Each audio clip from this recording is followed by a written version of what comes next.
హల్లెలూయా. ఏ ఎండకు ఆ గొడుగు. తాడేపల్లిగూడలో మా పిన్ని గారు ఉన్నారు. మొన్న వాళ్ళ అల్లుడు చనిపోతే ఈ బైబిల్ మిషన్ బాగా ఆచారాలు ఎక్కువ. మా అన్నయ్య కడపలో ఇప్పుడు ఆ వడ్డీ గొడుగు మించిపోయి ఉన్నారు. 15,000 మంది అవుతారు. 5 చర్చిలు ఉంటాయి. చర్చిల చూస్తే కడుపు నిండిపోయింది. నన్ను వచ్చే ముందు చాలాసార్లు అడిగాడు. మా అమ్మగారు బైబిల్ మిషన్లో నమ్ముకున్నారు దేవుడిని.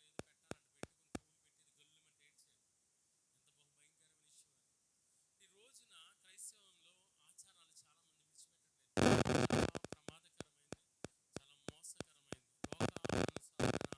చాలా మంది విడిచిపెట్టట్లేదు. చాలా ప్రమాదకరమైంది, చాలా మోసకరమైంది. లోకానుసారమైన ఆచారాలు విడిచిపెట్టి మనం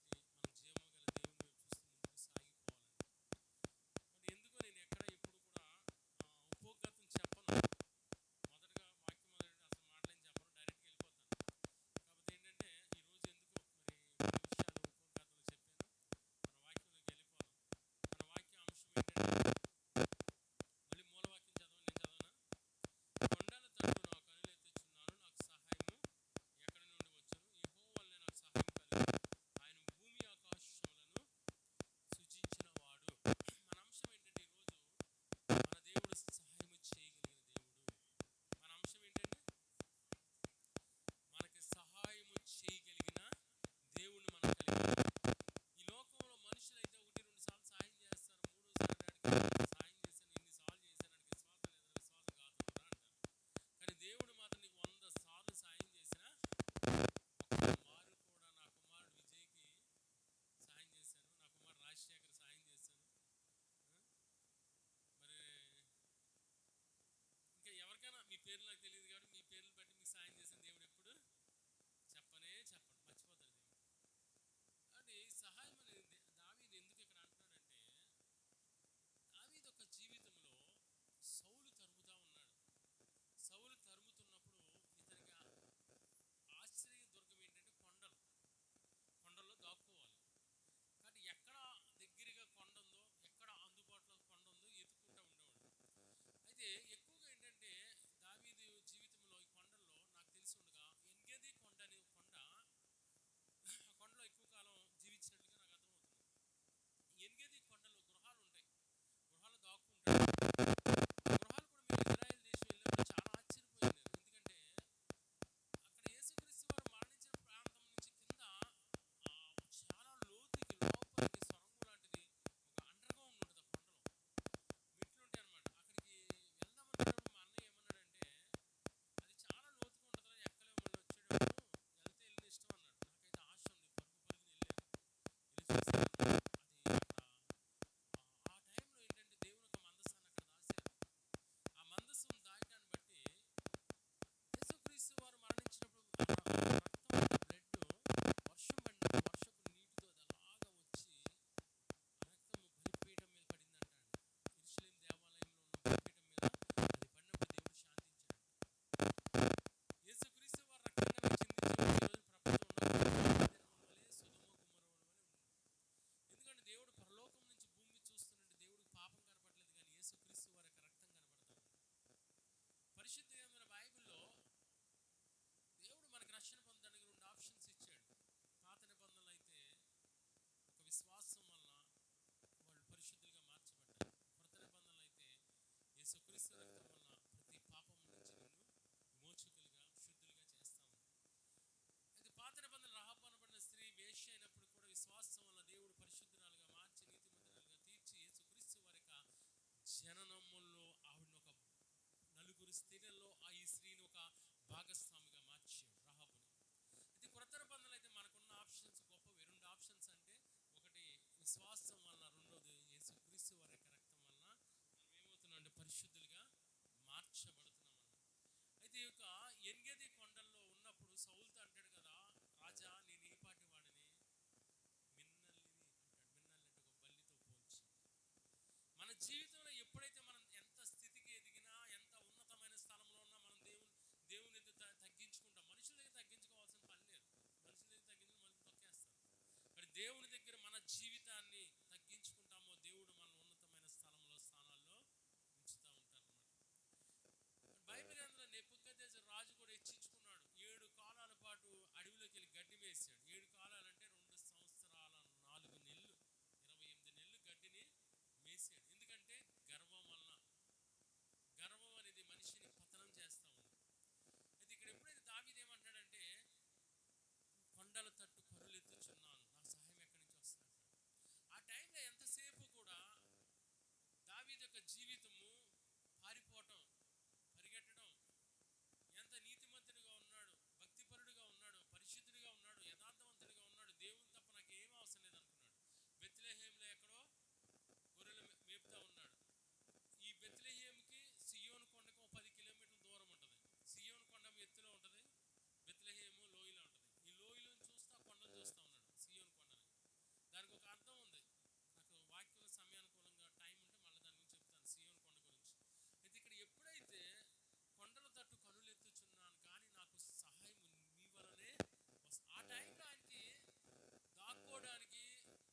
కష్టాల్లో వెళ్తున్నప్పుడు, నష్టాల్లో ఉన్నప్పుడు, అనారోగ్యంలో ఉన్నప్పుడు, బాధల్లో ఉన్నప్పుడు, శ్రమలు చుట్టుముట్టినప్పుడు సర్వశక్తి కలిగిన దేవుడు మన జీవితాన్ని, కుటుంబాన్ని, సంఘాన్ని విడిపించడానికి శక్తిమంతుడును సమర్థుడై ఉన్నాడు.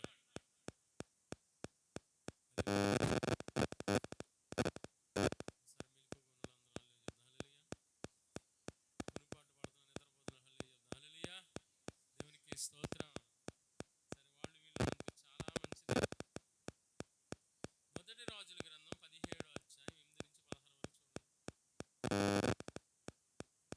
మొదటి రాజుల గ్రంథము 17వ అధ్యాయం 8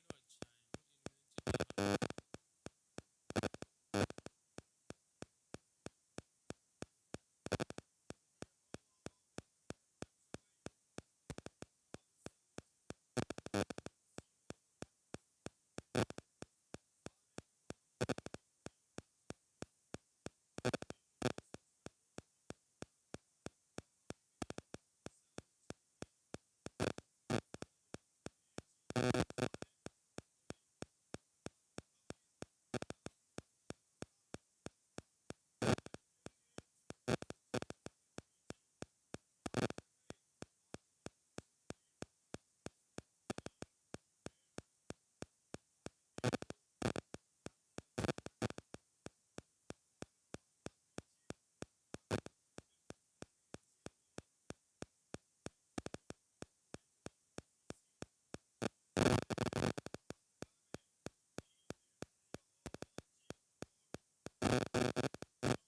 చాలు సార్. ఇక్కడ ఏలియా సారెపత్ విధవరాలు దగ్గర రాకముందు ఎక్కడున్నాడు? ఎవరి దగ్గర ఉన్నారు? ఇక్కడికి రాకముందు కేరీతు వాగు దగ్గర ఉన్నాడు. కేరీతు వాగు దగ్గర ఆహారం ఎవరు తెచ్చేవాళ్ళు? కాకి తెచ్చిందా, కాకోలం తెచ్చాడు? కాకా, కాకోలం. ఒక కాకి కాదు, పొద్దున వచ్చిన కాకి సాయంత్రం వచ్చింది, సాయంత్రం వచ్చింది పొద్దున. కాకోలానికి చెప్పాడంట దేవుడు. కాకి చెప్పలేదు, వచ్చిన కాకినే రమ్మనలేదు. కానీ ఆ రొట్టె, మాంసము రొట్టె మాత్రం దేవదూతనే ఇవ్వచ్చు, లేదా ఇంకెవరైనా మనిషి ఇవ్వచ్చు, ఎవరైనా ఇవ్వచ్చు. కానీ దేవుడు సాయం చేసి కాకి తెస్తే కాకి తీసుకొచ్చి ఏలియాకి ఇస్తూ ఉండేది.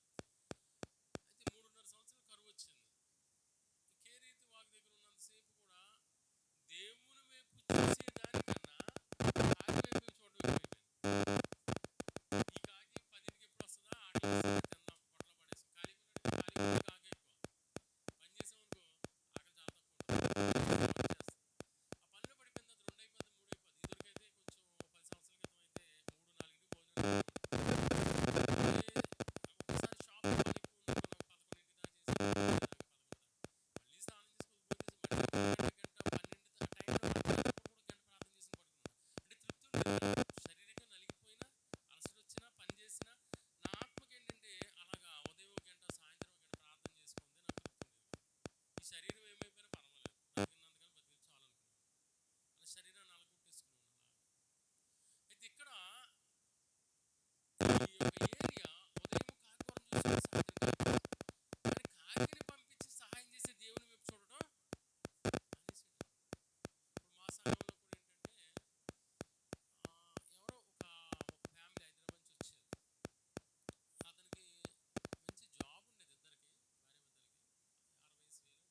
వైపు చూడకూడదురా నువ్వు అని చెప్పి దేవుడు అక్కడితో సహాయం ఆపేస్తాడు. అర్థమవుతుందండి మీకు?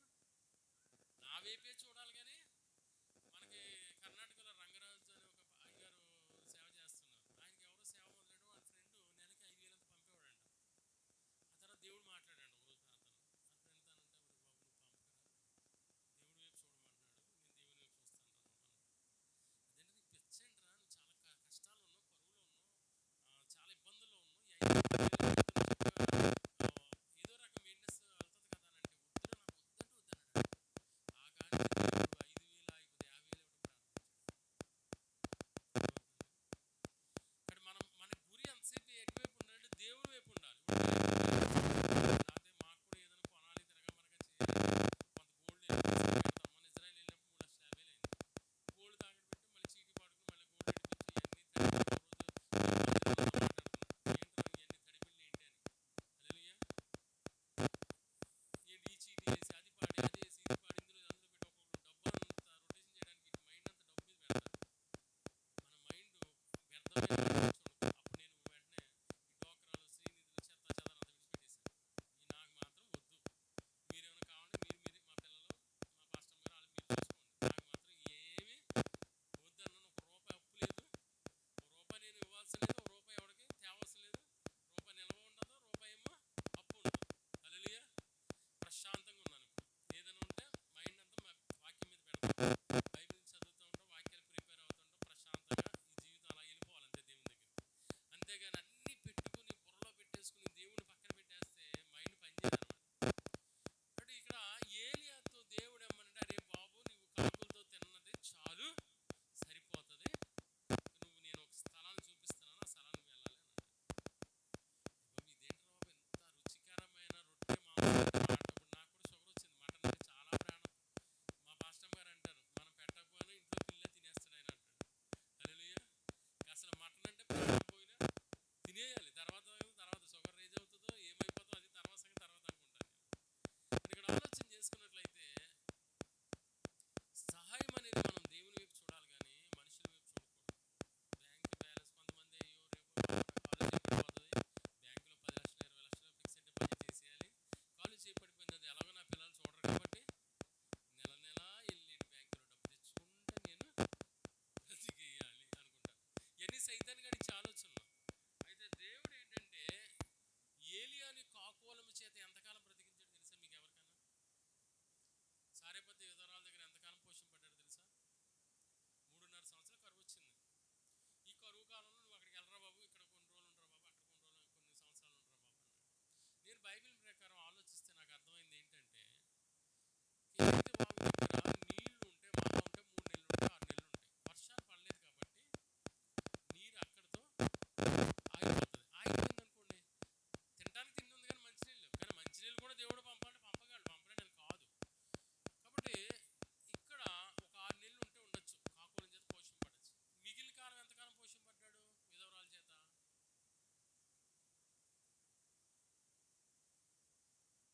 మీరు నాకు సమాధానం చెప్పే దాని గురించి నేను డెప్త్కి వెళ్ళిపోతాను. వాక్యం లేదనుకోండి ఇంకా కొంత డెప్త్కి వెళ్ళేది, అది ఫినిషింగ్ టచింగ్లో ఉంటుంది, అది అక్కడ ఆపేస్తాను అనమాట. హల్లెలూయా.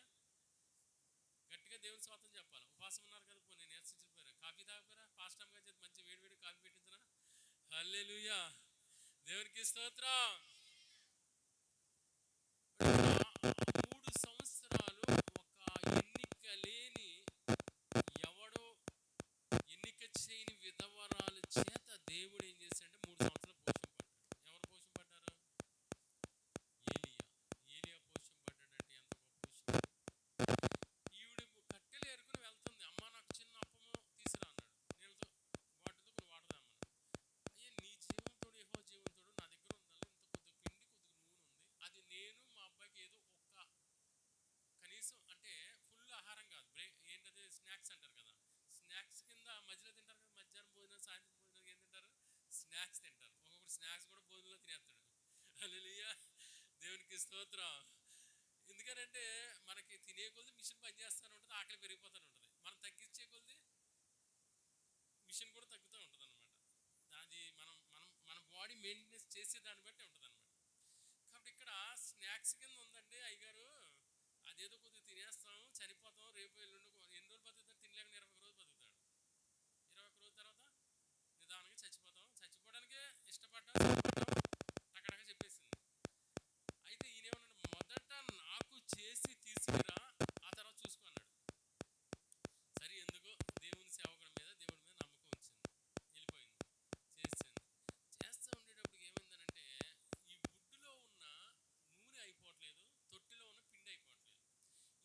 ఆశ్చర్యంగా ఉంది, ఇదేదో విచిత్రంగా ఉంది.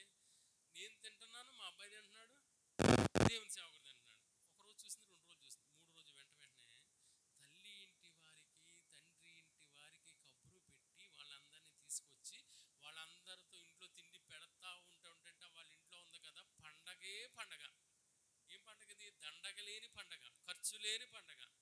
అయితే చూడండి, సిస్టర్స్లో ఒక వీక్నెస్ ఉంది. అదేంటిదనంటే, ఇక్కడ తండ్రి ఇంటి వారిని తల్లి ఇంటి వారిని అన్నాడే కానీ అత్త ఇంటి వారిని మామ ఇంటి వారిని పిలిచారని ఉందా లేదా? నేను హైదరాబాద్లో కూడా చూస్తూ ఉండేవాడు. ఏమంటే వాళ్ళ తరపున వచ్చేవాళ్ళు ఉంటే జ్వరం వచ్చిన లేచి పరిగెత్తి, ఏమండి కేజీ మటన్ తీసుకురండి, ఎంత ప్రేమగా పిలుస్తారో చెప్తారు. అప్పుడు ఏమండి కేజీ మటన్, ఈయన ఐస్ అయిపోయి 1 కేజీ 2 కేజీలు తెచ్చేస్తానని పరుగు. తర్వాత భర్త ఇంటి వారు వచ్చారంటే ఏమని ముసుగు పెట్టేసి, దుప్పడమ్మా నాకు చలిజ్వరం వచ్చేసింది, బిర్యానీ తెచ్చుకుంటారో మీరే వండుతారో వాళ్ళే వండుకుంటారు, మీ ఇష్టం మీరు పడండి అని అంటారు. కానీ ఈ తల్లి ఇంటి వారిని తండ్రి ఇంటి వారిని చూసినట్టుగా భర్త ఇంటి వారిని కూడా చూస్తే దాంట్లో అందరూ అలా ఉండరు, కొంతమంది ఉంటారు. కానీ అలా ఉన్న వాళ్ళు ఉంటే మార్చుకుంటే దేవుని ఆశీర్వాదం నీ మీదకి వస్తుంది. హల్లెలూయా, దేవునికి స్తోత్రం. 3 సంవత్సరాలు ఏకధాటిగా ఈ సారెపతి విధవరాలు తన కుటుంబం, తన తండ్రి ఇంటి వారు తల్లి ఇంటి వారు తాను కూడా తన దైవజనుడు కూడా పోషింపబడతానే ఉన్నారు. కానీ దేవుని ఆశ్చర్యం ఏంటంటే పిండి తక్కువ అవ్వలేదు, నూనె తక్కువ. దేవుని నమ్ముకుంటా ఉంటాం, గోడ మీద యెహోవా నా కాపరి, నాకు లేమి కలుగదు, నాకు సమస్తము సమృద్ధిని అంటారు. 24 గంటలు బ్రాండ్ షాప్ చుట్టూ తిరుగుతూ ఉంటారు. బ్రాండ్ షాప్ చుట్టూ తిరిగితే రోజుకి 400 తాగితే నెలకు 10,000, సంవత్సరానికి 1,20,000. 10 సంవత్సరాలు తాగితే ఆ డబ్బుతో ఒక బంగారమో భూమో ఏదో కొనుక్కుంటే పిల్లలు మంచివారంటే పిల్లలకి ఆస్తులు సమకూరుస్తారంట. ఆస్తిని సమకూరుస్తారంట మంచివారు పిల్లలకి ఆస్తిని సమకూరుస్తారు. మా నాన్నేమో ఈరోజు 20 కోట్ల ఆస్తి తగలబెట్టేశాడు. నా జీవితంలో చిన్నప్పటి నుంచి చాలా కష్టాలు పడ్డాను. కానీ అలా నా పిల్లలు ఉండకూడదని రాత్రి పగలు కష్టపడి ₹1,00,00,000 ఆస్తులు వాళ్ళకి సమకూర్చాను. అయినా వాళ్ళు సుఖపెట్టలేదు, వాళ్ళు కూడా కష్టపెట్టేశారు. ఇప్పుడు వాళ్ళు కష్టపడతానే ఉంటారు. కానీ ఏంటంటే యెహోవా నా కాపరి నువ్వు బోర్డు పెట్టుకున్న తర్వాత నీ ఇంట్లో సమృద్ధి ఉండాలి, కానీ లేమి అనేది ఉండకూడదు. దేంట్లో చూస్తే దాంట్లో సమృద్ధి ఉండాలి. మా పాస్టర్ గారు ఎప్పటి నుంచో ఏమన్నా పెద్ద ఫ్రిడ్జ్ కావాలి నాకు అని అడిగారు. ఇక్కడ మా అబ్బాయి షాప్ ఉంటుంది, నేనేం మాట్లాడలేదు. కానీ సరే నా దగ్గర ఏదో ఒక ఆటో ఉంది, ట్రక్ ఆటో, షాప్లో అది అమ్మేస్తే డబ్బులు వస్తాయి, 40,000 ఎంత కొంటాను అన్నాను. కానీ దేవుడు ఎందుకో బ్రేక్ ఇచ్చాడు. అక్కడ బ్రేక్ ఇచ్చిన తర్వాత 2 రోజుల క్రితం అనమాట ఒక ఫ్రిడ్జ్ కొన్నాం. అది ఎంత అంటే 49,000. 49,000 కార్డు ద్వారా తీస్తే 8,000 అంట, ఆఫర్ 9,000, 17,000 తగ్గింది. ఇప్పుడు ఎంత? 32,000. 50,000 ఫ్రిడ్జ్ని దేవుడు ఎంత ఇచ్చాడు? 32,000కి ఇచ్చాడు. ఆ ఫ్రిడ్జ్ 4 గజం మేము మోద్దాం లేకదా ఇంట్లోకి వెళ్దే. అయితే ఎందుకనంటే దేవుడు కొన్నిసార్లు కొన్ని అడిగిన ఆపుతాడు. ఎందుకు ఆపుతాడంటే ఆశీర్వాదకరమైంది ఇవ్వాలని, ఇవ్వడానికి ఆపుతూ ఉంటాడు. కాబట్టి ఎప్పుడు ఎన్నిక లేనటువంటి నా జీవితంలో దేవుడు ఎక్కడ చూసినా 50,000 వాషింగ్ మిషన్లని, ఏంటంటే గేదెలు, వాటర్ ఫిల్టర్లు అని ఇవన్నీ కూడా వేల మీద ఇచ్చాడు దేవుడు. ఎందుకు ఇచ్చాడంటే మనం ఆయన్ని నమ్మాం కాబట్టి. దేవుడు మన మీద ఉన్న నమ్మకాన్ని దేవుడు మనల్ని ఎప్పుడు కూడా వమ్ము చెయ్యడు. చిన్నపిల్లలప్పుడు కష్టాలు పడ్డాం, పిల్లలు ఎదిగే కొద్ది ఆశీర్వాదం ఇచ్చాడు దేవుడు. అలాగే ఏ కుటుంబం అయినా ఎంత నీతిమంతుడైనా ఎంత పవిత్రంగా పరిశుద్ధంగా ఉన్నా కష్టాలు పడేంతకాలం పడాలి. తర్వాత దేవుడు మంచి రోజులు ఇవ్వపోవచ్చు, దేవుడు ఇచ్చును గాక. ప్రతి ఒక్కరికి దేవుడు పక్షపాతి కాదు, ఎవరికైనా మంచి రోజులు ఇస్తాడు. కాబట్టి ఇక్కడ ఏలియా కాకుల మీద సహాయము ఆగరా బాబు అని చెప్పి సారెపతి విధవరాల దగ్గర ఆవిడ 3 సంవత్సరాల సహాయాన్ని అందించాడు. ఇంకా మనం చూసుకున్నట్లయితే బైబిల్ గ్రంథంలో అపోస్తుల కార్యములు 26వ అధ్యాయం 22వ వచనం చూడండి.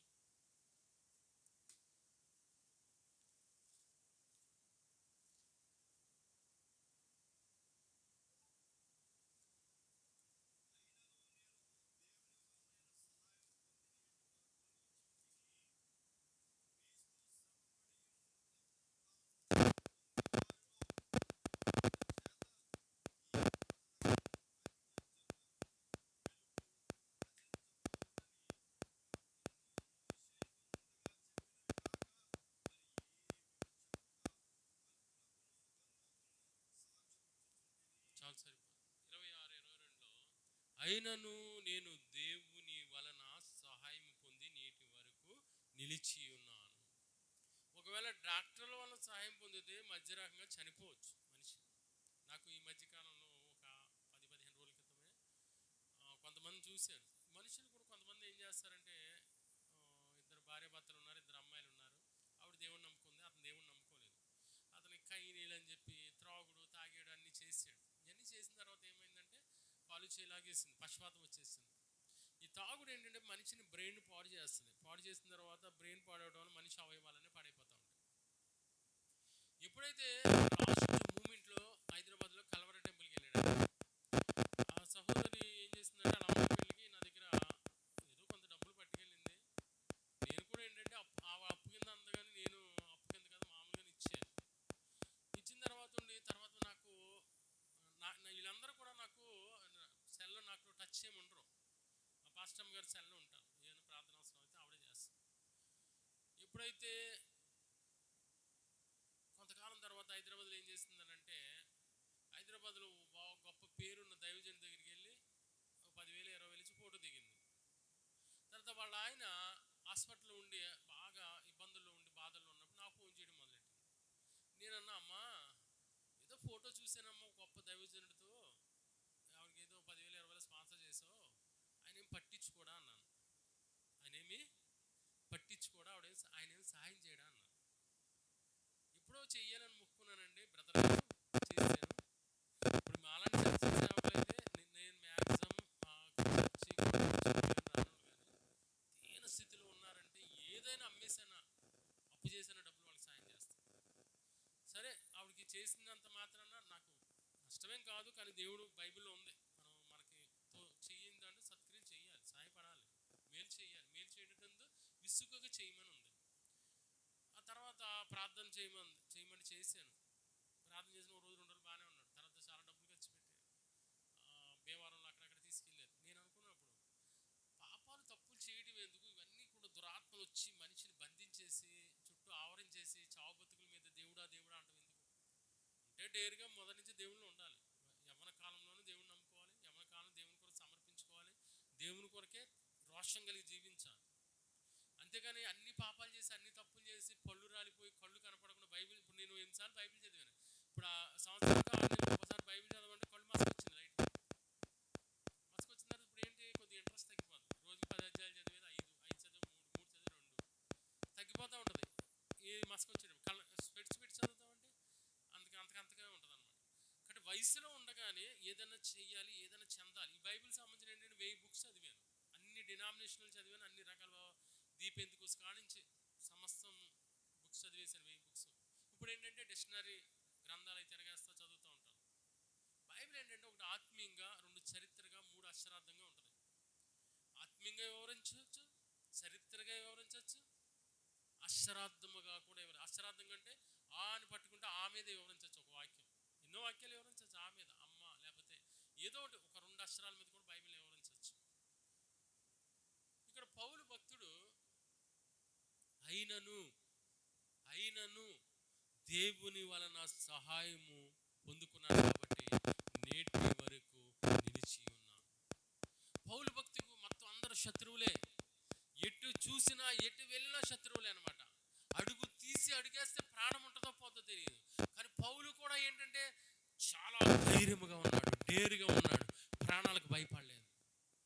మనం ఆత్మలో పరిశుద్ధాత్మ శక్తి వల్ల నింపబడితే, నేను ఒకటే అన్నాను, చాలా మంది అన్నాను, నేను చనిపోయేటప్పుడు మాత్రం సెల్లో, ఇప్పుడు దాకా నేను సెల్ఫీ ఎక్కడా దిగలేదు, కానీ చనిపోయేటప్పుడు మాత్రం ఒంటరిగా ఉంటే సెల్లో సెల్ఫీ తీస్తూ ఆనందంగా సంతోషంగా టాటా చెప్తూ బాయ్ చెప్తూ పరలోకానికి వెళ్ళిపోతాను. దేవుడు నన్ను పరిపూర్ణంగా చేశాడు కాబట్టి ఏ క్షణాన్న కన్ను మూసినా పరలోకానికి వెళ్తాన్న ధైర్యము, డేరు నాకుంది. అంటే మరణం అంటే మరణానికి ఎదురు వెళ్తాను, కానీ మరణానికి భయపడి వెనక పారిపోయే స్థితి గతులు నాలో లేవు.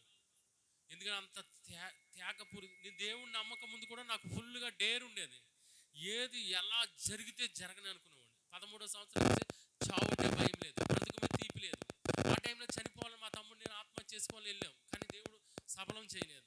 ఆ తర్వాత ఇంకొకసారి నేను చనిపోవాలనుకున్నాను, చనిపోలేకపోయాను. 2 సార్లు చనిపోయే పరిస్థితి దేవుడు తప్పించాడు.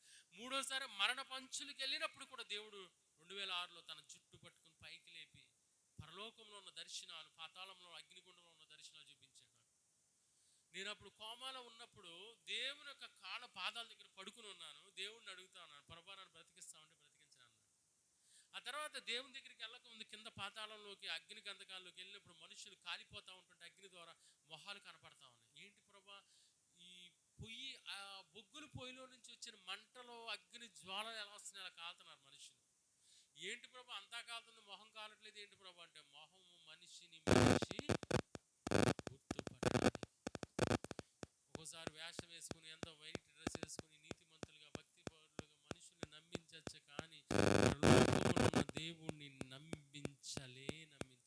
ఒక దినం తన ఎదురుగుండా ఉన్నప్పుడు మన నోటమ్మటి వచ్చే ప్రతి మాటకి దేవునికి లెక్క ఎవరినన్నా మనం విమర్శిస్తుందంటే, ఎవరినన్నా మనం తిడుతుంటే, ఎవరినన్నా వ్యర్థుడా అంటుంటే అదంతా దేవునికి లెక్క.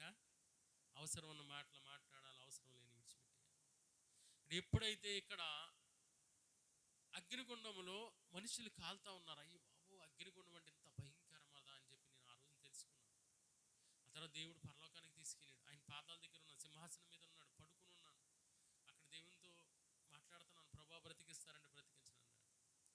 నేను ఒకటే మాట అన్న దేవునితో, ఏంటి ప్రభా, భూమి ఆకాశములను మీరు నోటి మాటతో సృజించగలిగిన మీరు నన్ను బ్రతికించలేరా అని చెప్పి దేవుని తక్కువ చేసినట్టు మాట్లాడుతుంటే బ్రతికిస్తానన్నాడు దేవుడు. నర్సాపురం కొత్త ఎండిగా హాస్పిటల్ 7 రోజులు 8 రోజులు పెట్టారు, నాకేం తెలియలేదు. తర్వాత శామ్యుల్ జాన్ గారు ఏదో కారులో నన్ను తణుకు తీసుకెళ్ళారు. అక్కడ డాక్టర్ గారు ఇండిషన్ చేశారంట. చేసిన వెంటనే లేసి ఇక్కడ ఉన్నాం ఏంటని అడుగుతున్నాం మా పాస్టర్ గారు. అప్పుడే మా అత్తగారు మా మామగారు వల్ల 70,000 అప్పులు అయిపోయాను. 70,000 అప్పు ఇప్పించాను, 60,000 వడ్డీలు అయిపోయాయి. మా ఫ్రెండ్ని నమ్మి ఒక ఆటో కొన్నాను 30,000 ఇట్టి. ఆడు నన్ను ముందు 30,000 వడ్డీలు 40,000. చూస్తే అప్పుడే స్థలం కొని ఇల్లు కట్టుకున్నాం. పరిస్థితులు చూస్తే చాలా దారుణంగా ఉంది, ఇల్లు అమ్మేద్దాం అనుకున్నాం. కానీ అప్పుడే ఎదుర్కొన్న మందిరం కడతా స్లాబ్ వేయలేదు. వర్షంలో కూడా గొడుగు పట్టుకుని వెళ్ళి చర్చిలోకి వెళ్ళి ప్రతిరోజు రాత్రి కాలం ప్రార్థన చేస్తాను. దేవుడు ఎలా విడగొట్టాడో, మబ్బు విడిపోయినట్టు అన్నీ విడగొట్టిస్తాడు. అన్ని సమస్యలన్నిటినీ మబ్బు విడిపోయినట్లుగా విడగొట్టాడు.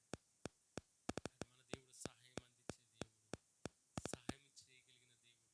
నువ్వు అప్పులు ఊబిలో ఇరుక్కుపోయి ఉండొచ్చు, అనారోగ్యం చేత నలిగిపోతుండొచ్చు, సమస్యల చేత సతమతం అవ్వచ్చు, కానీ అన్నిటికీ పరిష్కారం యేసుక్రీస్తు వారు జీవము కలిగిన దేవుడు, సజీవుడైన దేవుడై ఉన్నాడు. కాబట్టి ఎప్పుడో కొన్ని వేల సంవత్సరాల క్రితం చేసిన కార్యాలను ఈరోజు కూడా దేవుడు చేస్తూ ఉన్నారు.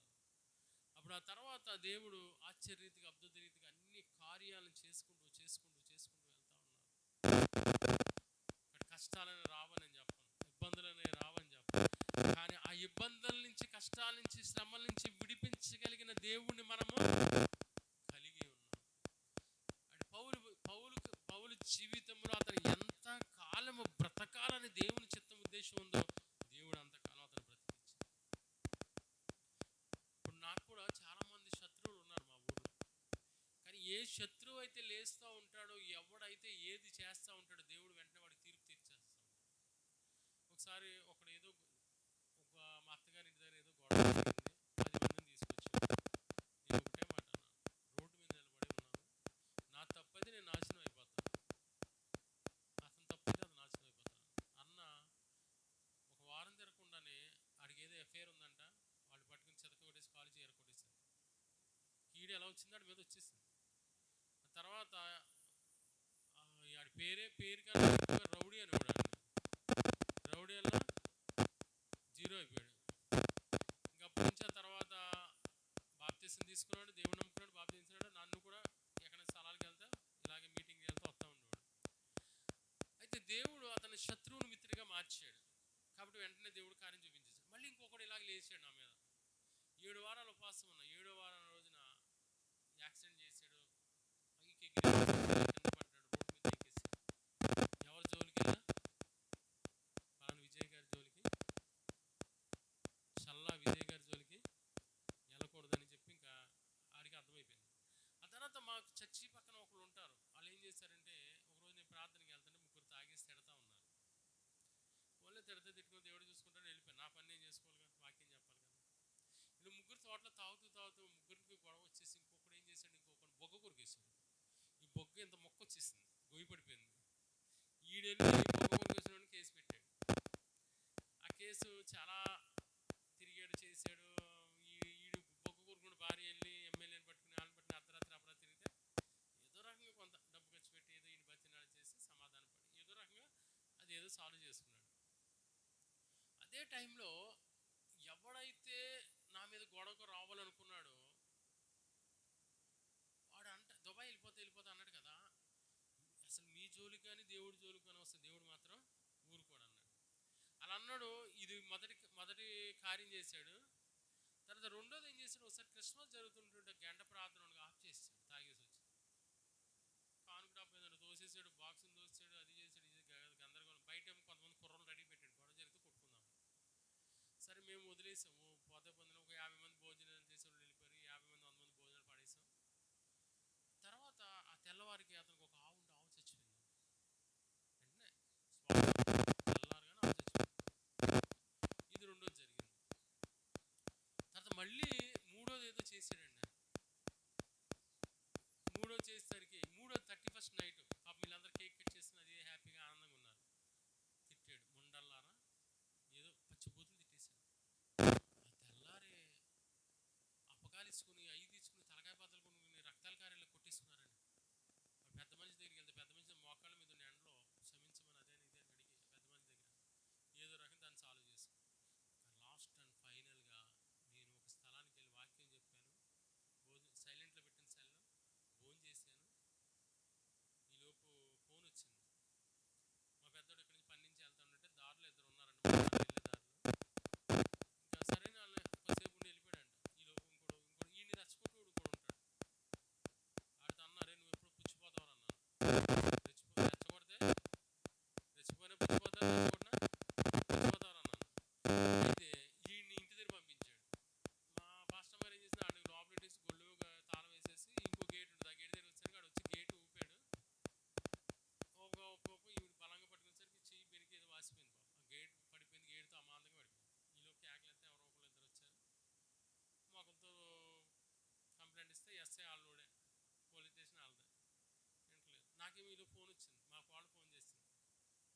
ఎప్పుడు భయం అనేది తెలియదు నాకు. కొద్దిగా కంగారు, కొద్దిగా కాళ్ళలో షేక్ వచ్చి కొంచెం ఆ రోజు పగలంతా ఫాస్టింగ్ ఉన్నానేమో.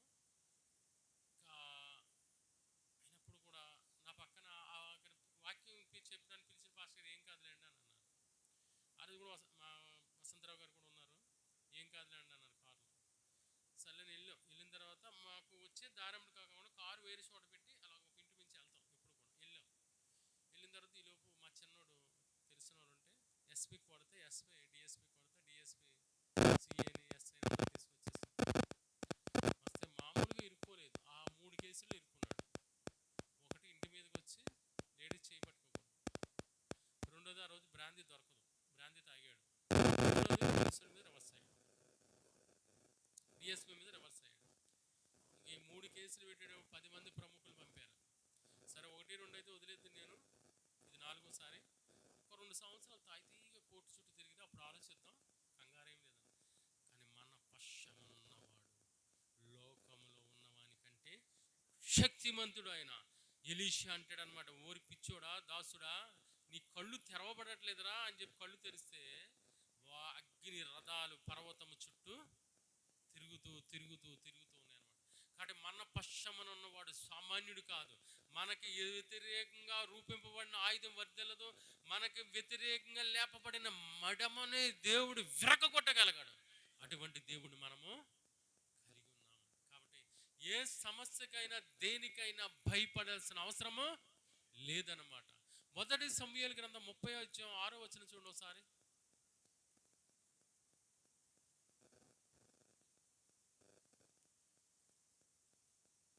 30వ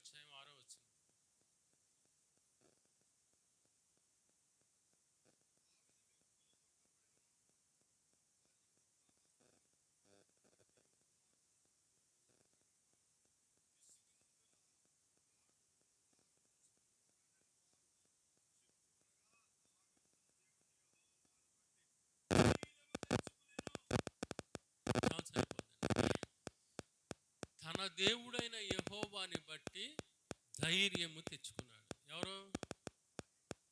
అందరు చెప్పాలి నోటితో. నీకు ధైర్యం కావాలనంటే ఇక ఒకసారి ఇక్కడ వాక్యం చెప్పేవాళ్ళు చెప్తూనే ఉంటారు, వినేవాళ్ళు హిమాలయ పర్వతాల్లోకి వెళ్ళిపోతారు, అలాగే వెళ్ళిపోతారు. ఇది ఎందుకంటే టికెట్ లేదు. నేను కూడా ఈ మధ్యకాలంలో సరదాగా అలా టూర్ వేసేద్దాం నెలకోసారి అనుకుంటున్నాను. నెలాఖరులో మాకు షాప్లో వర్క్ తక్కువగా ఉంటుంది. షాప్ అన్న మా చిన్నోడికి అప్ చెప్పేసి వర్కర్స్ ఉంటారు, మా ఇద్దరు అక్కడ అలా 5 6 ఉంటారు. వాళ్ళు కూడా దేవుని సేవలో ఒకడు సౌండ్ సిస్టమ్ కాడ, ఒకడు తప్పలా ఈ చేస్తూ ఉంటారు చర్చిల్లో. కాబట్టి అలా అలా అలా నెలకు టూర్ వెళ్ళిపోదాం. ఇటొకడు జీవితం అంతా పోరాడి విసిగి వేసారిపోయి అనుకుంటాం. కానీ మనిషి వెళ్తే టికెట్ ఉంటుంది, కానీ మనసు వెళ్ళడానికి టికెట్ ఉండదు. ఆ మనసు వెళ్ళిపోయి హిమాలయ పర్వతాలు కాల్ జారి పడితే అక్కడ ఉంటారు, లోయలో ఉంటారు. హల్లెలూయా, దేవునికి స్తోత్రం. దావీదు తన దేవుడైన యెహోవాని బట్టి ధైర్యం తెచ్చుకున్నాడు. 600 మంది రాళ్ళు పట్టుకున్నారండి.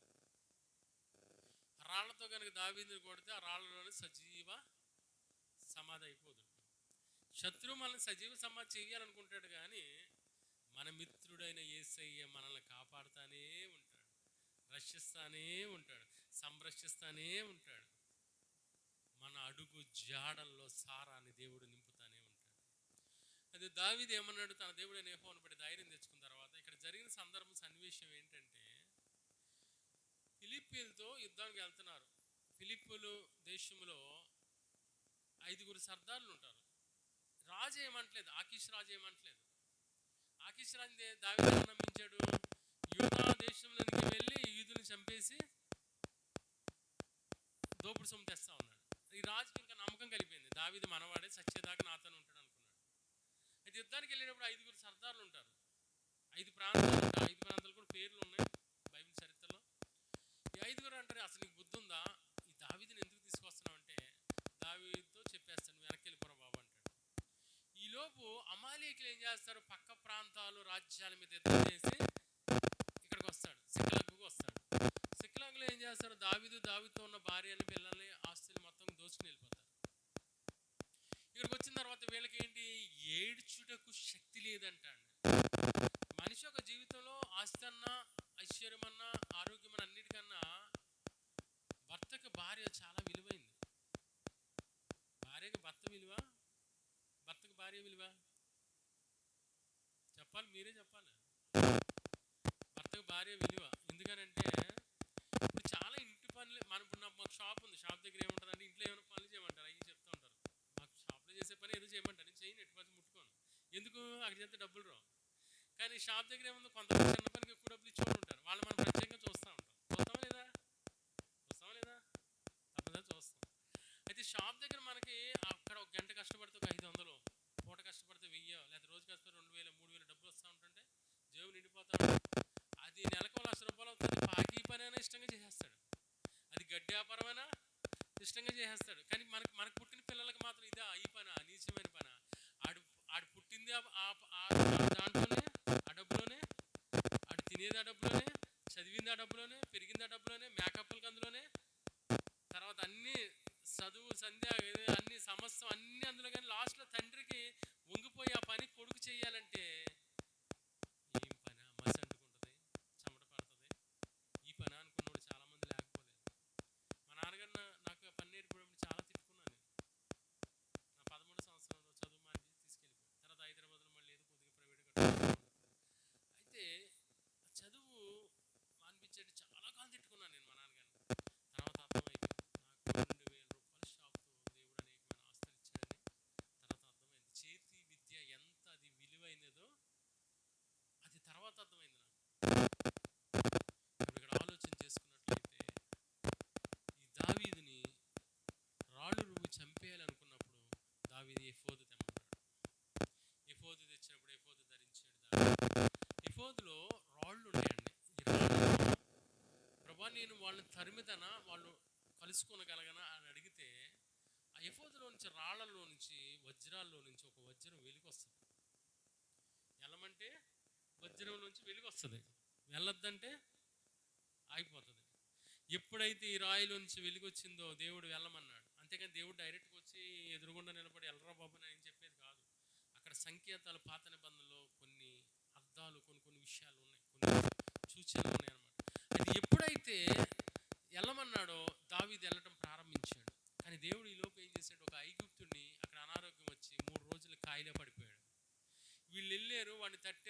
లేపారు, వాడికి కొన్ని ఆహారం ద్రాక్షరసం ఇచ్చారు, ఆహారం పెట్టారు. అరే నువ్వు ఎక్కడ వాడురా, ఎక్కడి నుంచి వచ్చారో, ఏంట్రా పరిస్థితి అని అడిగితే, నేను ఐగుప్తుని, నన్ను ఎవరో దాసుడిగా అమ్మేశాడు, మా యజమానుడు కాయలే పడిపోతే నన్ను వదిలేసి వెళ్ళిపోయాడు అని అంటే, దావీదు నాకు దారి చూపుతావా అంటే చూపుతాను, కానీ నన్ను వాళ్ళకి అప్పచెప్పనని, నన్ను చంపనని దేవుడిని బట్టి ప్రమాణం చేయమంటాడు. దావీదు చేస్తాడు. అప్పుడు వీళ్ళకి మార్గం చూపుతాడు. అక్కడ సినిమా స్టైల్లో దావీదు ఏం చేస్తాడు, జనాలు తక్కువ వాళ్ళు ఎక్కువైనా సాయంత్రం చూస్తాడు, చీకటి పడేదాకా వేచి ఉంటాడు. చీకటి పడినప్పుడు వాళ్ళు తాగుతూ తల తూగుతూ పాపం చేస్తూ నాట్యం చేస్తూ ఉన్న టైంలో ఒక్కొక్కరిని ఓచకోత కోసేస్తాడు. దేంతో? ఒకరిని ఓచకోత కోసేస్తాడు. అందరినీ పెద్ద వయసు వాళ్ళు, మధ్య వయసు వాళ్ళు చచ్చిపోయిన తర్వాత యవ్వనులు ఏం చేస్తారంటే వాళ్ళు ఒంటెల మీద, హల్లెలూయా, దేవునికి స్తోత్రం, హల్లెలూయా, ఒంటెల మీద పారిపోతారు. కానీ వీళ్ళు పోగొట్టుకున్న దానికంటే అధికమైన ఆశీర్వాదంతో తిరిగి వస్తారనమాట. వచ్చిన తర్వాత దావీదు మరి వాళ్ళు ఆగిపోయిన వాళ్ళు 200 మందికి కూడా, వాళ్ళకు కూడా ఏంటంటే ఇందులో బహుమానాలు వాళ్ళకు కూడా ఇస్తారనమాట. అంతేకాకుండా ఇంకా కొంత సూచనగా యోధా పెద్దలకి కొద్దిగా పంపిస్తూ ఉంటాడు అనమాట. అక్కడ మనకు ఆశీర్వాదం వచ్చినప్పుడు, మనకి డబ్బు పెరుగుతున్నప్పుడు లేని వారిని జ్ఞాపకం చేసుకోవటము అది ఉత్తమము. ఒకడు ఉన్నాడంటే నేనే తిన్నాను, నేనే పండుకున్నాను, నేనే సంపాదించాను, నా బ్యాంక్ బ్యాలెన్సే నాకు సరిపోతుంది, ఇంతటితో నేను, నా పొట్ట, నా దేవుడు. హల్లెలూయా, దేవునికి స్తోత్రం. కాబట్టి ఎందుకనంటే ఎదుట వ్యక్తులు ఇబ్బంది పడడం దేవుని చిత్తం కాదు, కష్టపడడం దేవుని చిత్తం కాదు. మనం ఆ చర్చికి రాలేకపోతున్నారు ఇద్దరు భార్యాభర్తలు, ముసలోళ్ళు అయిపోయారు. వాళ్ళు బాగున్నప్పుడు పొలాలు ఉండే, బిల్డింగ్ ఉండేది, బంగారం ఉండేది, డబ్బు ఉండేది, అన్నీ ఉండేది. ఎందు నిమిత్తం వాళ్ళ మీద సారా అమ్మేవాళ్ళు. వాళ్ళు దేవుని శాపం ఉండి, శాపం వలన పొలాలు వెళ్ళిపోయినాయి, ఇల్లు వెళ్ళిపోయినాయి. ఇద్దరు ఆడపిల్లలు అయితే వాళ్ళ కోసం ఉపవాసాలు ఉండి ఉండి ఉండి 30 సంవత్సరాలు పెళ్ళిళ్ళు అయినాయి. ఆ తర్వాత వాళ్ళు ఏదో అసలమైన కొద్దిగా కొనుక్కున్నారు, 10,000 20,000 ఎట్టి అక్కడ ఉంటున్నారు, ఓల్డేజ్ పెన్షన్ ద్వారా బ్రతుకుతున్నారు. ఆవిడ కంటి ఆపరేషన్ అంటే 10,000 ఇచ్చాను. ఆవిడ ఏమన్నా అప్పుగా మండంది. మనం అప్పుగా మాత్రం మా ఇంట్లో మాత్రం మరి ఊరుకోరు కదా, దాన ధర్మాలు చేస్తారంటారు కాబట్టి అప్పుగానే చెప్పాం. కానీ ఇచ్చినా, పిల్లలు ఇచ్చినా మనం తీసుకుంటాం. అది మళ్ళీ ఆయనకి సొల్లు కాచుకుంటూ కాలేజీ పడిపోయి బాధపడుతుంటే ఇండేషన్ చేయాలండి, 1,2,500 3,000 అంట, 10,000 12,000 అవుతాయి అంటాడు. అప్పుడు నేను వాళ్ళ అమ్మాయితో అన్నాను, అమ్మ నేను ఏదో రకంగా కొంచెం చేయిస్తానంటే చేయించండి, డబ్బులు నేను ఏదో రకంగా చూస్తాను, సాయం చేస్తాను, నోటమాట సరే ఆలోచించి చెప్తాను అన్నాడు. దాన్ని మీ ఇష్టం, మరి ఆలోచించుకుంటూ చేయిస్తానని చేయించేసుకోండి అని అన్నాను. అంటే మనకి సాధ్యమైనంత మట్టుకు ఎదుటి వ్యక్తికి సాయం చేస్తే దేవుడు మనకి, లేని వారిని వేదనలు కటాక్షిస్తే వేదనలు కటాక్షించేవాడు యెహోవాకి అప్పిచ్చును. ఒక రాజుగారికి, ఒక ప్రధానమంత్రికి, ముఖ్యమంత్రికి, ఎంపీకి, ఎమ్మెల్యేకు నువ్వు అప్పిస్తా, డబ్బు ఉంచుకుంటాడా? వెంటనే వడ్డీతో సహా ఇచ్చేస్తాడు, లేదా డబ్బులు ఇస్తాడు. కానీ రాజులకు రాజు, ప్రభులు ప్రభు ఉన్నాడు కాబట్టి ఈ దీనుల్ని, అనాథులను, అభాగ్యులు మనము చేరదీసి వాళ్ళకి ఏదో ఒకటి కలిగిస్తే, సహాయం కలిగిస్తే దేవుడు మనకి ఏదో రూపంలో ఇంకో రూపంలో సహాయాన్ని అందిస్తూనే ఉంటాడు. నేనే ఒకటే ఆలోచిస్తూ ఉంటాను, ఏంటంటే ఒకసారి ప్రార్థనలో ఉండి దేవుడిని అడుగుతూ ఉన్నాను, ప్రభా ఇక్కడ చాలామంది స్విట్జర్లాండ్లో సిడ్జ్ బ్యాంకులో, ఆ బ్యాంకులో, ఈ బ్యాంకులో డబ్బు దాస్తారు, ఇక్కడ భారతదేశంలో ఉన్న డబ్బుని షిఫ్ట్ చేస్తున్నారు కదా, మరి భూమి మీద బాగా డబ్బు సంపాదించింది, ఈ డబ్బు పరలోకానికి షిఫ్ట్ చేయడం ఎలా ప్రభా అని అడిగాను. హల్లెలూయా, దేవునికి స్తోత్రం. నా అన్నీ కూడా ఆలోచనలు ఇలా పిచ్చి పిచ్చిగా ఇలాగే ఉంటాయి అనమాట. దేవుడిని అడుగుతాను కొన్ని ప్రశ్నలు, ప్రార్థనలు ఉంటే అడిగాను, ప్రభా ఇక్కడ డబ్బు అక్కడ పరలోకానికి షిఫ్ట్ చేయాలి కదా ప్రభా అని అడిగాను నేను. ఎందుకంటే ఓ పాస్టర్ గారు హైదరాబాద్లో ఉన్నప్పుడు ఉద్యోగ ప్రసంగం చేస్తూ ఉన్నారు, నేను వింటా ఉన్నాను, దేవుడు నమ్ముకుని కొత్తలో. ఆయన ఏమన్నాడంటే, దేవుడు అక్కడ వచ్చేస్తేమో, ఈ లోపు వచ్చేస్తే నేను డూప్లెక్స్ బిల్డింగ్ ₹1,00,00,000 3 స్టేర్లు కట్టుకున్నాను ప్రభా, ఒకవేళ దేవుని రాకడ వచ్చిన తర్వాత 1000 ఏళ్ళ పరిపాలన భూమి మీదకి వస్తాం కదా, ఆ భూమి మీదకి వచ్చిన తర్వాత ప్రభా నేను మళ్ళీ నా బిల్డింగ్ చూసుకోవడానికి వెళ్తాను ప్రభా, నాకు అనుమతి ఇవ్వండి ప్రభా అని అడుగుతాడండి ఆ పాస్టర్. అయితే ఆయన ఆలోచన ఆయనది మంచిదే, బాగానే ఉంది. అయితే నేనేమన్నానంటే, దేవుడిని అడిగాడు, దేవుడు ఏమన్నాడంటే, ఈ భూమి మీద మనకున్న డబ్బుని దేవుని సేవకు కానీ, దీనులకు కానీ, అభాగ్యులకు కానీ ఖర్చు పెడితే అది పరలోకములో 100 రెట్లు ఆస్తికి కర్తలుగా ఉంటాం. 5 కాదు, 10 కాదు, 20 కాదు, 30 కాదు, 50 కాదు, 100 రెట్లు యేసుప్రభు వారి శిష్యులు ఇదే మాట అన్నారు, ప్రభా మేము సమస్తమును విడిచిపెట్టి మిమ్మల్ని వెంబడిస్తున్నాం కదా ప్రభు, మాకేంటి ప్రభు అంటే, పరలోకంలో మీకు 100 రెట్లు ప్రతిఫలం పొందపోతున్నారా బాబు అన్నాడు యేసుప్రభు. ఒక యవనస్తుడు యేసుప్రభు వారిని వెంబడిస్తా ఉన్నాడు. ప్రభా నిత్య జీవానికి వారసున్న వాళ్ళు ఏం చేయాలి ప్రభా అన్నాడు. ఆజ్ఞలు పాటించి అన్నాడు. ఆజ్ఞలు నా బాల్యం నుంచే పాటిస్తున్నాను ప్రభా అన్నాడు. అనేటప్పటికి నీకు ఆయన్ని అలాగ యవనస్తుని తేరి చూశాడు యేసుప్రభు. యేసుప్రభు తేరి చూస్తే తన కళ్ళలో కనబడేటట్టు ఏది మరుగు లేదు. తన కన్ను లోకమంతా సంచారం చేస్తాడు. అలా దేవుని సేవకులుగా నేనే ఎవరినైనా ఒక్కోసారి అలాగ ఆత్మలో దేవుడిని అడిగితే వాళ్ళు ఉన్న లోపాలని దేవుడు చెప్పేస్తాడు. అర్థమవుతుందండి? దేవుని సేవకుడుగా నేను నైట్ ప్రార్థన చేసి పడుకుంటాను. ప్రభా ఇప్పుడు ఏదో లైవ్ వెళ్తుంది కానీ చెప్పకూడదు, కానీ ఓ దైవజన్ గురించి అడిగాను, ప్రభా ఆయన పరిస్థితి ఏంటని. అడిగితే దేవుడు నాకు ఆ చర్చిలో కానుకలు బస్తాలు చూపించాడు. నాకు కట్టలు ఏంటంటే బస్తాలు మోసుకెళ్ళటమే బస్తాలు, ఇంకా కానుకలు. అందుకే దాని గురించి ఒక కామెంట్ వచ్చింది ఏంటంటే, దశంభాగాలు తీసుకున్న దైవజనుడేమో పెద్ద డూప్లెక్స్ బిల్డింగ్లో ఉంటాడు, దశంభాగం ఇచ్చేవాడేమో ఇలాంటి పూరి గుడిసెల్లో ఉంటాడు అని చెప్పి ఒక పెట్టాడు కామెంట్. హల్లెలూయా. అసలు కొత్త నిబంధనలో దశంభాగం అనే మాటే లేదురా బాబు అంట నేను. పాత నిబంధనలు ఉంది కానీ కొత్త నిబంధనలో 10వ భాగం తీసురా, దశంభాగం తీసురా అని ఎక్కడ నేను చూపిస్తే నేను ఇప్పుడే బైబిల్ వదిలేస్తాను. కొత్త నిబంధనలో ఉన్నదాల్లో ఏంటిదంటే, వర్ధిల్లున్న కొలిది కానుకలు తీసుకురావాలి, సమృద్ధిలో నుంచి ఇవ్వాలి. కొంతమంది 7 సంఘాలు లేమిలో ఇచ్చిన వారు ఉన్నారు, వర్ధిల్లున్న కొలిది ఇచ్చిన వారు ఉన్నారు, సమృద్ధిలో ఇచ్చి. మా సంఘంలో కూడా చెప్తాను, అసలు దశంభాగం ఇవ్వాల్సిన పనే లేదంటాను ఒకటే మాట. ఆవిడేదో ఓల్డేజ్ పెన్షన్ వస్తాయి 400 వేస్తుంది, ఈవిడేదో 600 వస్తుంది, 600 ఎందుకురా బాబు అంటాను నేను. ఇవ్వాలంటే కానుకలు డబ్బులు వేసి నా చేతిలో పెట్టాల్సిన పని లేదు. ఎవరన్నా ఒక 50,000 ఇచ్చాడా, ఇంకో 1,00,000 వేసి నేను ఎదుర్కొంటాను చర్చిలో. మన సౌండ్ సిస్టమ్ లేదు, 2 లక్షలు అయింది, ₹1,00,000 ఇచ్చారు. ఎవరు ₹1,00,000 వేసాను. కెమెరాలు కావాలన్నా పిల్లలు 1,50,000 అన్నారు. ఎవరో 50,000 ఇచ్చారు, ₹1,00,000 ఇచ్చి కెమెరాలు కొన్నాను. ఏదైనా కావాలంటే అంతే, కొంత సగం వేసుకోవడం కొండ. అవన్నీ ఎక్కడ దాచుకున్నాను నేను? ఎక్కడ దాచుకుంటాను? ఈ భూమి మీద బ్యాంకులు దాచుకోవట్లేదు, పరలోకపు బ్యాంకులో దాచుకుంటున్నాను. ఇప్పుడు లేనోళ్ళు, దీనులు, అనాథులు, అబ్బాయికులు ఉన్నారు, వాళ్ళకి ఇస్తున్నాం. వాళ్ళకి ఇస్తే ఎక్కడ దాచుకుంటున్నాం? పరలోకంలో దాచుకున్నాం. అప్పుడు దేవుడిని అడిగితే దేవుడు ఏమన్నాడు, ఇక నువ్వు ఖర్చు పెట్టే ప్రతి పైసా అక్కడ జమ అవుతుంది. ఇప్పుడు నా మనసు ఎక్కడుంది? ధనం ఎక్కడ ఉంటుందో మనసు ఎక్కడ ఉంటుంది. ఇప్పుడు నీకు విలువైంది ఎక్కడన్నా, ఇప్పుడు నువ్వే ఇక్కడికి వచ్చావు, సరే ఎంతో ఒక 10 లక్షలు 20 లక్షలు ఏదో బీరువాలో పెట్టావు, వచ్చి కూర్చున్నావు, దొంగల భయం ఉంది, ఈ గుండె ఏమంటుంది, అయ్యి బాబు మొన్నే మా పాస్టమ్మ గారు కూడా ఇలాగే ఒక 6.5 కాసులు 7 కాసులు ఒక ఏదో డబల్ పొందు కొనుక్కుంది. అది దేవుని చిత్తం లేకుండా ఎవడో పట్టిపోయాడు, గొడవ లేదు అనుకున్నా, దరిద్రం వదిలిపోయింది అనుకున్నా. హల్లెలూయా. దేవుడు మళ్ళీ కూడా దర్శనం చూపించాడు. ఏంటి? పోతే 6.5 కాసులు పోయింది కానీ ఒక బకెట్ నిండా బంగారం చూపించాడు. అది మళ్ళీ ఏదో ఆశీర్వాదం ఇచ్చేస్తాడు దేవుడు. అలాగే ఎంత బకెట్ నిండా అంటే చూసి కేజీ దాటేస్తుంది. కేజీ అంటే మాట్లాడి ఈ రోజున 10-15 లక్షలు ఉంటుంది.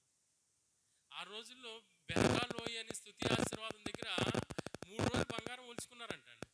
మనిషి 100 కేజీలు అయితే 100 కేజీలు బంగారం ఒలుచుకుని మోసుకెళ్ళారు. అదే 100 కేజీలు బంగారం ఉంటే ఈరోజు ₹1,00,00,000 వస్తే ₹1,00,00,000 బ్యాంకులు వేసుకుంటే నెలకి 70,000-80,000 వడ్డీ వస్తుంది. హల్లెలూయా. దేవునికి స్తోత్రం. కాబట్టి మనకి ఇక్కడ ఆలోచన చేసుకున్నట్లయితే మన ధనం ఎక్కడ ఉంటుందో మన మనసు అక్కడ ఉంటుంది అంటండి. మన ధనం అంతా కూడా పరలోకంలో దాచేమా, మన మనసు అక్కడే ఉంటుంది. ఇప్పుడు మాకు మంగళవారం స్వస్థశాల జరుగుతుంది, అది ఇంచుమించు 40 లక్షలు ఉంటుంది, 30 సెంట్లు. అది అమ్మేసి బ్యాంకులు వేసిన వడ్డీతో బతకచ్చు నేను. కానీ దేవుడికి సమర్పించేసాం. ఏదున్నా దేవుని సమర్పణ. మా పెద్ద కుమారుని పుట్టిన ఎన్నో రోజులు కానీ ఇలా పట్టుకుని, ప్రభు వీడి మీకు సమర్పణ అన్న. అయితే దేవుని సేవలో ఫ్యాట్ కొడతాడు, చిన్నోడు కీబోర్డ్ కొడతాడు, వర్షిప్ చేస్తాడు. అలాగే మా కుటుంబంలో ఎంతమంది ఉంటే అంతమంది కూడా దేవుని కొరకు వాడబడుతున్నాం, నిలబడుతున్నాం. అంటే దేవుని వలన సహాయము పొందితే నేటి వరకు కూడా మనము దేవుని వలన సహాయం పొందితే నేటి వరకు మనము అపోస్తలుల కార్యాలు చూసాం. నేను వాక్యాన్ని చూడకుండా చెప్తాను. 26-22 దేవుని వలన సహాయం పొంది నేను నేటి వరకు, మీరు చెప్తే నేను ఎదరికెళ్తాను, లేకపోతే ఎక్కడదో ఆమెన్ అంటాను.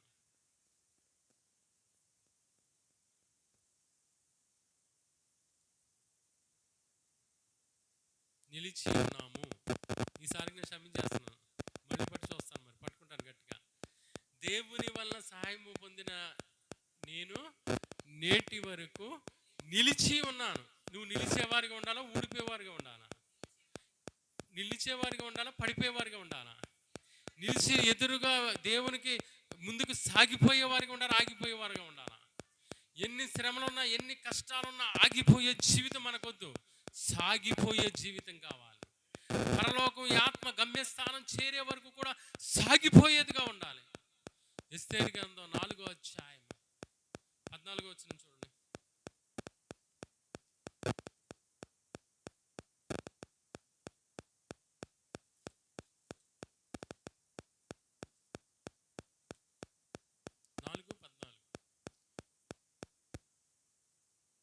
నీవు ఈ సమయమందు ఏమీయు మాట్లాడక మౌనమున్న ఎడల యూదులకు సహాయమును విడుదలయు మరి యొక్క దిక్కు నుండి వచ్చునని గాని నీవు నీ తండ్రి ఇంటి వారును నశించుదురు.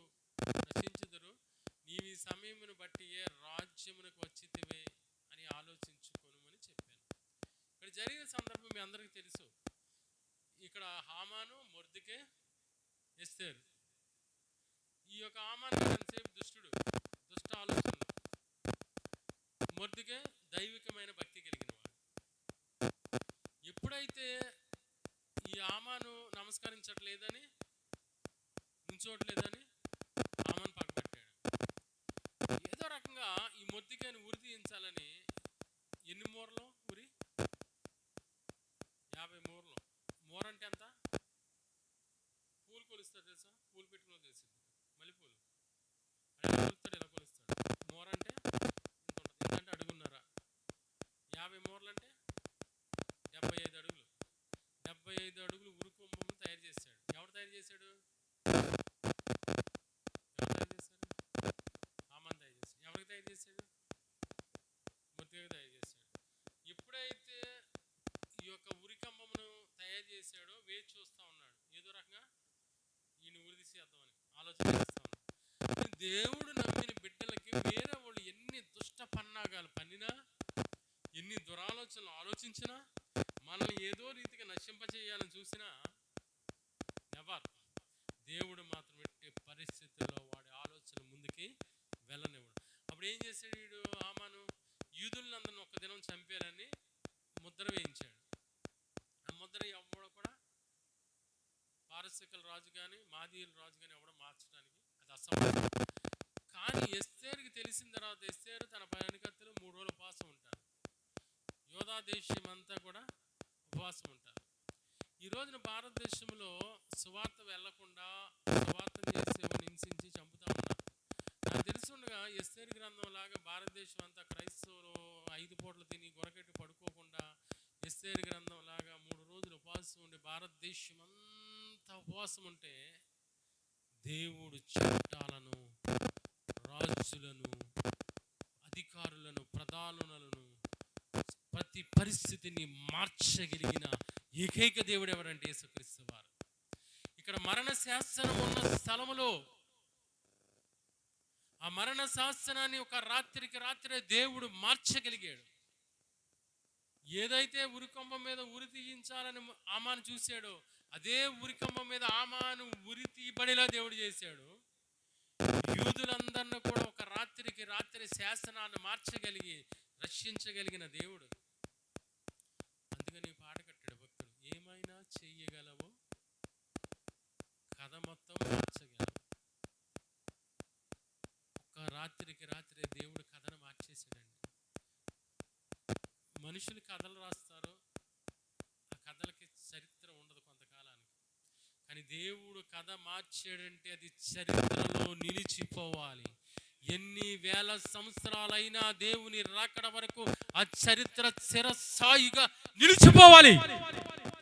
దేవుని యొక్క చరిత్ర అటువంటిది. ఎంతోమంది చరిత్రకారులు నశించిపోయి లయమైపోయారు, నశించిపోయారు. కానీ యేసుక్రీస్తు వారు మాత్రం అలాగే నిలబడిపోయి ఆయన మాత్రమే పరిస్థితులను మార్చగలిగిన దేవుని మనము కలిగి ఉన్నాం. అయితే మీకు ఈ యొక్క సహాయం గురించి ఇంకా లోతైన విషయాలు దానియేలు గ్రంథంలో ఉన్నాయి, కానీ అంత లోతుగా మీకు వెళ్ళే పరిస్థితి కాదు ఇది. కాబట్టి నేను వాక్యం కూడా 1.5 2 గంటలు ఇచ్చినా 40 నిమిషాలు 45 నిమిషాలు చెప్తాను. నిన్న దినాన్ని రాత్రి ఒక గంట ఇచ్చారు, 10 నిమిషాలు సాక్ష్యం చెప్పాను, 50 నిమిషాలు వాక్యం చెప్పాను. అంటే నేను ఎందుకంటే నా వాక్యము 40 నిమిషాలు దాటదు. ఒకవేళ దాటే పరిస్థితి ఉందనంటే లోతైన విషయాలు కూడా ఇందులోనే కలిపేస్తాను. దానియేలు గ్రంథంలో లోతైన విషయాలు ఉంటాయి సహాయం గురించి. అసలు ఒక సబ్జెక్ట్ తీసుకున్నామంటే ఆదికాండం నుంచి ప్రకటన గ్రంథం వరకు బైబిల్లో ఎన్నిసార్లు సహాయం గురించి ఉందో అన్నిసార్లు కూడా తీసుకొచ్చేస్తాను మీ ముందు. దేవుని మహాకృప వలన దేవుడు కొన్ని అనేకమైన లోతైన విషయాలు చదవటం ద్వారా, ధ్యానం చేయటం వలన, ప్రార్థన చేయటం వలన, ప్రార్థనలో దేవుణ్ణి అడగటం వలన అనేకమైన విషయాలు దేవుడు బయలుపరుస్తూ ఇస్తూ ఉన్నాడు అనమాట. కానీ ఒక రాత్రి ఒక మనిషి గురించి అడిగి పడుకుంటే ఆ రోజు రాత్రి ఆ మనిషి స్థితిగతులన్నీ దేవుడు చెప్తూ ఉంటాడు, చూపిస్తూ ఉంటాడు. మాకు 21 రోజు ఫాస్టింగ్ ప్రేయర్ జరిగింది. ఆ దేవుడిని అడిగాను లాస్ట్ రోజున. అడిగితే దేవుడు నాకు కళ్ళలో ఒక బంగారపు చైను 3 అంతులు బంగారంగా మెరిసిపోతూ ఉంది, ఒక వంతు మాత్రం గోల్డ్గా ఉంది. అంటే ఇంకా ఉన్న 100 మందిలో 90 మందిలో ఒక 60 మంది పరిపూర్ణతలోకి వెళ్ళారు, మారు మనసు ఉంది. ఇంకా 30 మందికి మారు మనసు లేదు. ఏం బలహీనతలు ఉంటాయి కదా, రహస్య పాపాలు. దావీదే అంటాడు కదా, మీ మహిమలో నా రహస్య పాపాలు కనపడుతున్నాయి అన్నాడు దావీదు. అప్పుడు యేసు రక్తం లేదు, కానీ ఈరోజు మనకి యేసయ్య రక్తం ఉంది. యేసయ్య రక్తం ప్రతి పాపము నుండి మనల్ని పవిత్రులుగా, పరిశుద్ధులు. కానీ నువ్వు మారాలి, ఆ బలహీనత వేడాలి అనే ఆశ నీలో ఉండాలి. ఆశ నీలో ఉంటే అది చాలా గొప్ప విషయం. ఇక్కడ యవనస్తుడైన ధనవంతుడే ఆ తేరి చూసినప్పుడు వానిలో ఒకటి కొదువుగా ఉందంట. నీకు ఆస్తి చాలా ఉందిరా అబ్బాయి, నీ ఆస్తిని అమ్మేసి బీదలకు ఇచ్చే, పరలోకములో ప్రతిఫలం నీకు కలుగుతుంది అన్నాడు. ఇతడు మిక్కిలి ధనవంతుడై ఉండడం వలన వ్యసన పడి వెళ్ళిపోయాడంట. అప్పుడు యేసుక్రీస్తు వారు ఏమన్నాడంటే, ఒంటె సూది బెజ్జముల్లో దూరుట సులభము కానీ ధనవంతుడు పరలోకంలోకి వెళ్ళుట దుర్లభం అన్నాడు. నాకు ఫస్ట్లో కొత్తలో బైబిల్ చదివినప్పుడు సూది బెజ్జం ఏంట్రా బాబు, దారమే దూర్చలేక దూరుస్తారు, దాంట్లో ఒంటి ఎలా వెళ్తుంది అనుకున్నాను. తర్వాత నాకు అర్థమైంది ఏంటంటే, ఇశ్రాయేల్ దేశంలో చుట్టూరు కూడా కోట గోడలు ఉంటాయి పట్టణం చుట్టూ. దానికి యుద్ధాలకు ఎవరైనా వస్తే వెళ్లకుండా ఎవడైనా ఒకడు ఇద్దరు ఒక 5 10 మంది బయట ఉంటే వాళ్ళ సంరక్షణ కోసం లోపలికి వెళ్ళటానికి వాళ్ళ గోడలోనే ఒక సూది బెజ్జం లాంటి ఆకారంలో కడతారు. కిందకేమో సూదిగా ఉంటుంది, పైన ఏమో ఆ సూది బెజ్జంలో వీడు ఎమర్జెన్సీగా దూరాలంటే ఇలా పక్క నుంచి ఇలా దూరలేక దూరాలన్నమాట. కష్టం మీద దూరతారు. అది సూది బెజ్జం. దానికి ఒక గేట్ ఉంటుంది. కానీ ఒంటైనా కష్టపడి దూరచ్చు, కానీ ధనవంతుడు మాత్రం దూరలేదన్నారు. ఈలోపు వీళ్ళు ఏంటంటే యుద్ధానికి అన్నీ రెడీ చేసుకుని వాళ్ళ మీద యుద్ధానికి వెళ్ళేదాకా సంరక్షణ కోసం ఆ సూది బెజ్జం పెట్టారనమాట. అదే బైబిల్ గ్రంథం చాలా అర్థాలు ఉన్నాయి, చాలా విషయాల్లో కొన్ని అర్థాలు తెలియని కూడా ఉన్నాయి. ఎవడో కయ్యోని వెళ్ళాడంటాడు, నోతి దేశంలో వివాహం అంటాడు. అది ఇప్పటికి ఈరోజు కూడా పెద్ద పెద్ద పండితులు, బైబిల్ మేధావులు బుర్రగొక్కుంటున్నారు. అవన్నీ కూడా ఉన్నాయి. కొన్ని అంతరాత్మలో మన దేవుని కూడా అడగడానికి సరిపోం.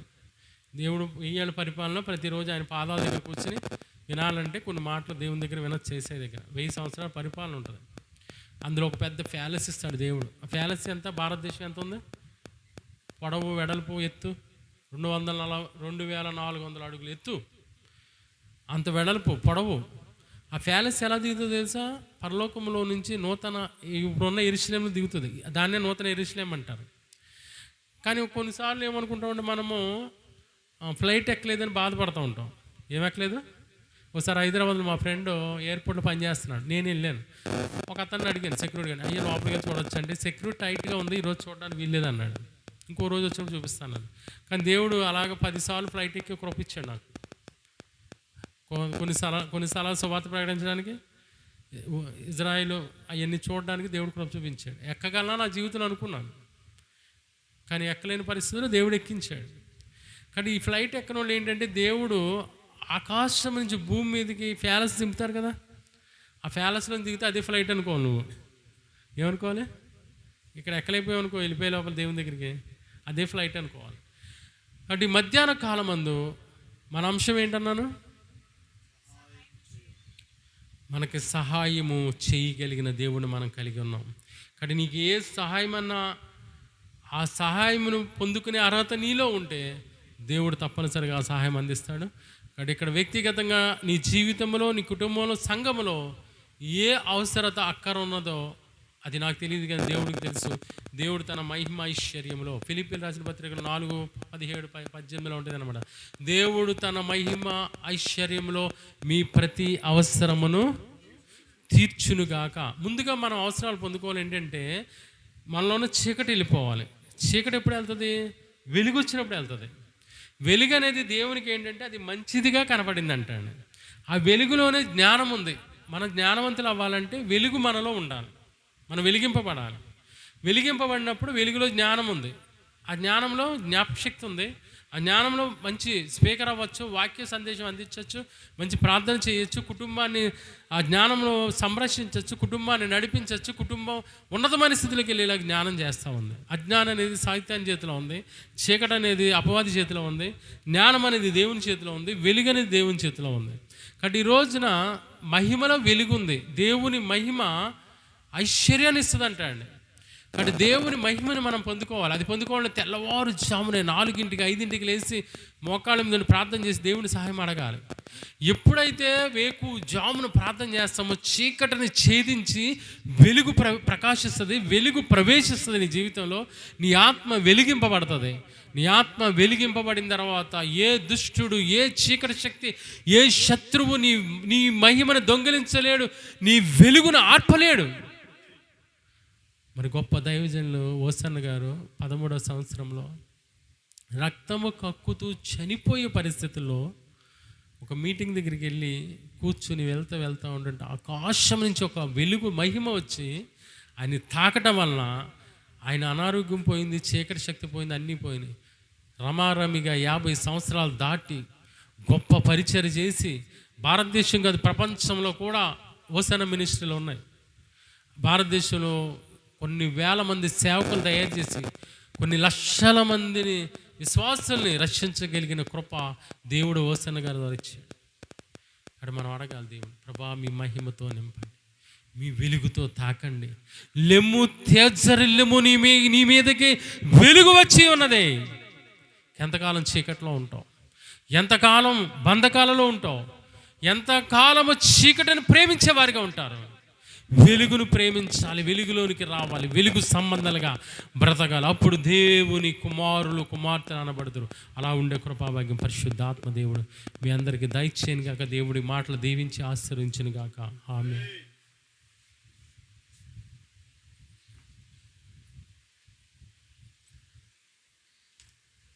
అడిగినంత కంటే